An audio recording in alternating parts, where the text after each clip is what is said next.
Ooh, we're talking about Casper, motherfucker. Ooh.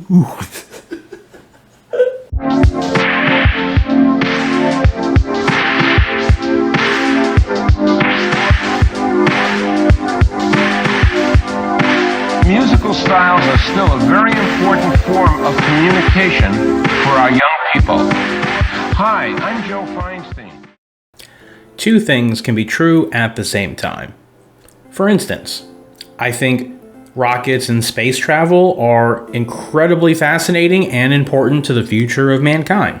But I absolutely never want to be on one of those because I would have a heart attack from the sheer terror of being launched off of the planet at 18,000 miles an hour.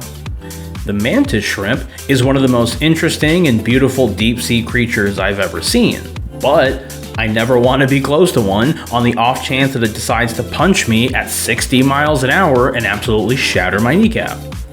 You understand my point. So you'll also understand when I tell you that Casper is a Steven Spielberg-led technical marvel of a passion project about a beautiful and sad story about two families that's absolutely worth your time. But it's also one of the most Scooby-Doo, Wile E. Coyote things I have ever seen in my entire life. The core cast is Bill Pullman, Christina Ricci, Kathy Moriarty, and Eric Idle. Now, usually I go into their respective works, but I'm actually going to save that juice, and if you stick around to the end of the episode, you'll see why. But who I really want to give a special shout out to are the writers, Sherry Stoner and Deanna Oliver. Because Sherry did writing for Animaniacs and did the voice acting for Slappy Squirrel, while Deanna was the voice actress for Brave Little Toaster, y'all. Big ups to them both. Also, gotta give a shout out to the film's director, Brad Silberling, because he went on to do a series of unfortunate events with Jim Carrey, and I really love that film, so gotta shout him out when I get the chance. Now, I'm going to get into the actual heart of the film in a bit, but I literally cannot refrain from diving right into the insanity that is the continuity and implications of this universe. So, you're welcome. You're getting the dessert before the dinner this episode. So let's get the easy one out of the way. Why in the absolute hell is Ray the only Ghostbuster who was sent to deal with this matter? At minimum, they travel in pairs, so where is his backup? Also, this takes place in Friendship, Maine. So you're telling me the Ghostbusters are so hard up for cash that they sent one guy to travel 7 hours up the coast to deal with this? And where the hell is his advanced gear that they made from the second film? What happened? Did the city sue them and confiscate their stuff for a second time? And what the hell is up with his mustache? I don't Whatever, we need to move on actually. I'm gonna get too wrapped up in this. Another confusing topic is the ghosts eating. Early in the film, we see the trio eating a giant snack food plate for breakfast, which already raises the question of where the hell they're even getting this food in the first place. But more importantly, why are they eating? We never see Casper eat, so is it just fun for them? The food looks chewed, so do they actually get something from it? I mean, they do get drunk later off of normal alcohol, so I mean, maybe? I don't really know. Also, how the hell did Kerrigan not find the hidden lab? The lab literally has windows. At first, I thought the lab was underwater, given that there's water inside the lab itself, and that the light coming through the windows was just reflecting from the top portion of the water. But later, when Kerrigan becomes a ghost and attacks Dibs, she punches him through the window, and there's no water that leaks through, meaning that you could see this shit from the outside of the building. So somebody explain to me why she hired an entire construction crew to demolish the house from the top on down before bothering to look at the house from the goddamn back. Speaking of her as a ghost, if you die and come back as a ghost so quickly, and if the fucking Ghostbusters are in this universe, somebody please explain to me how Dr. Harvey is seen as a nut job. This shit is actually real, and the exposition-heavy news broadcast at the start of the film just decides to roast this guy anyway. It's pretty wild. Wait a minute! If ghosts can actually finish their business and cross over, does that mean that the Ghostbusters are not entirely the good guys? Look, if you're coming, you better come correct. Because they just lock ghosts up and never really think about it again. Yeah, sure, some of them are causing chaos, but others are just chilling. Hell, there was a ghost who was doing nothing but jogging in the park, and they straight yoinked his ass.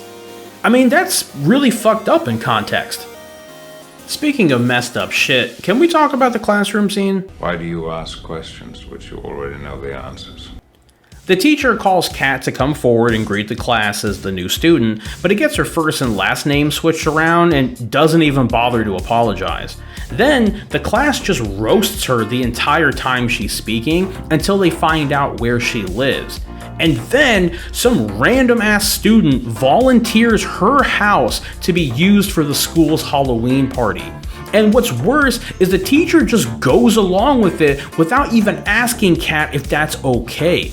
The fucking audacity of these people. I would have karate chopped every person in that room.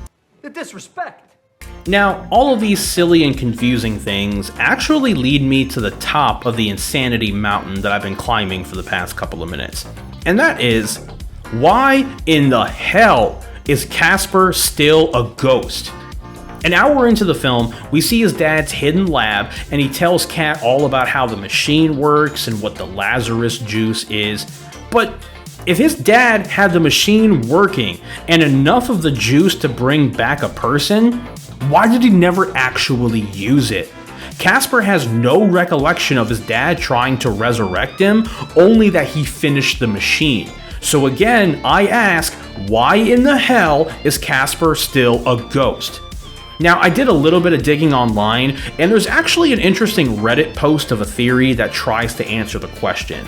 I'm going to put a link to it in the description for anybody who feels like reading the full thread, but the short version is Casper's dad intentionally killed him so he could have somebody to test the machine on, but was arrested before he could finish.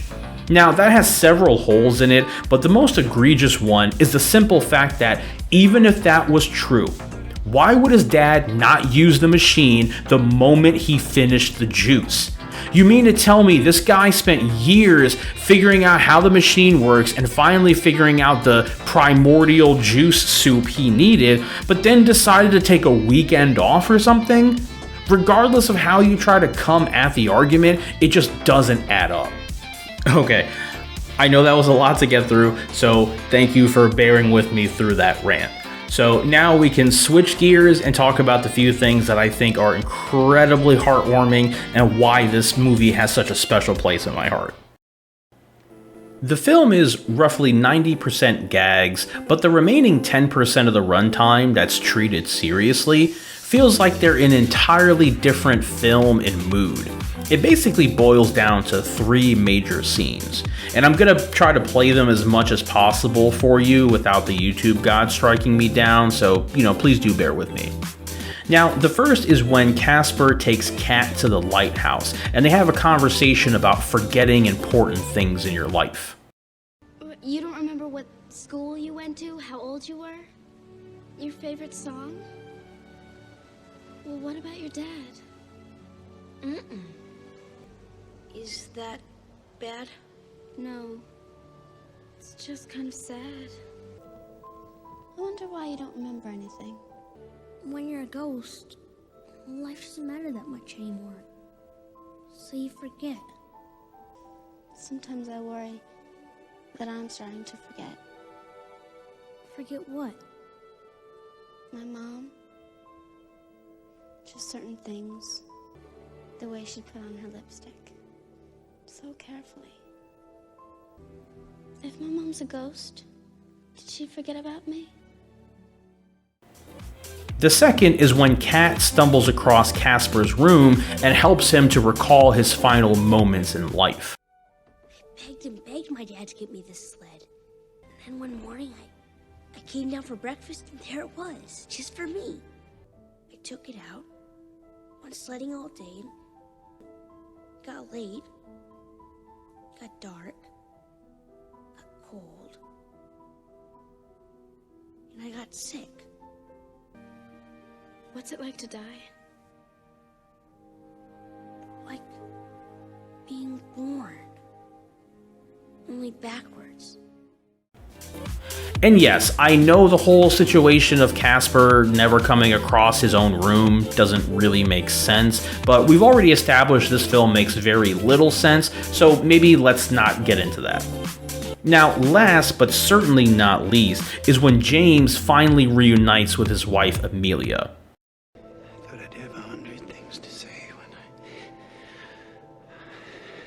James, I know you've been searching for me. But there's something you have to understand. You and Kat loved me so well when I was alive that I have no unfinished business. Please don't let me be yours. Kat is growing up beautifully because of you.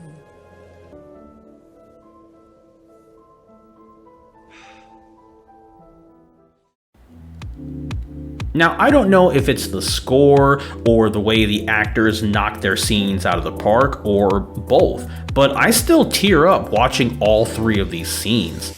They're done so well that they stand apart from the rest of the circus that's happening in the background and really helps you to sympathize with every character. So there we have it. Proof in the pudding that you can find something absolutely absurd and still find warmth and value in it. No real punchline there, just something I think we can all appreciate. Stop the presses! Welcome, ladies, gentlemen, and others, to our new ending segment, 6 Degrees of Muppets. Now, for those of you who are not already familiar with the film trivia equivalent rules of the game 6 Degrees of Kevin Bacon, essentially you take an actor or a project and within 6 degrees you get it back to Kevin Bacon. But instead we're going to tweak it a little bit and instead trace it back to the Muppets. Ready? Here we go.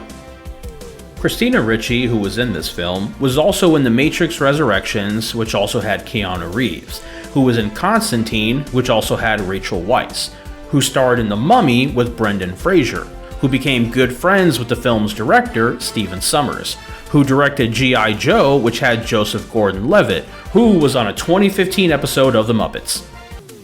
Oh, thank you so much. It means so much to me. Oh my God, flowers. Oh yes, thank you.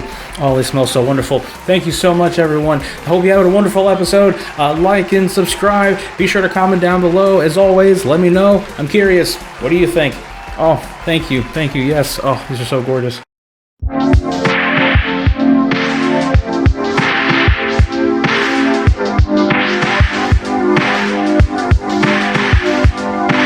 Musical styles are still a very important form of communication for our young people. Hi, I'm Joe Feinstein.